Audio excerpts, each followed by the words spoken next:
యేసుక్రీస్తు పరలోకానికి వెళ్లిన తరువాత ఆయన శిష్యులు ఏం చేశారు, వారి ద్వారా దేవుడు ఏ ఏ పనులు చేయించాడు అనేది వివరించేదే అపోస్తుల కార్యములు. ఈ అపోస్తుల కార్యములు ఇటు పాత నిబంధన చరిత్రను మరియు క్రొత్త నిబంధన చరిత్రను కలిపే వారధ లాంటిది.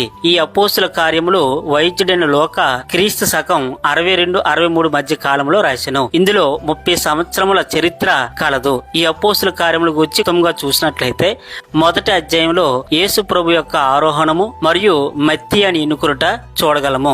2-12 అధ్యాయాల్లో యెరూషలేములో సంఘ స్థాపన, సంఘం సంఖ్యలోను నాణ్యతలను విస్తరించుట, ఆ సంఘమునికి హింసలు కలుగుట మరియు యోదయ, సమరయ, గలిలయ దేశములంతటా సంఘం విస్తరించుట, క్షేమాభివృద్ధి చెందుట. 13-22 అధ్యాయంలో పౌలు మొదటి సువార్త ప్రయాణము, యెరూషలేములో సంఘం సమావేశం జరుగుట, పౌలు 2వ-3వ సువార్త ప్రయాణములు, చివరిగా పౌలు రోమా ప్రయాణము, పౌలు రోమాలో 2 సంవత్సరముల అద్దె అంట చెరలో ఉంచబడుట. అపోస్తుల కార్యములంటే కేవలం అపోస్తుల యొక్క కథ మాత్రమే కాదు గాని దేవుని రాజ్యము దాని విస్తరణ గురించి చెప్పే గొప్ప చరిత్ర.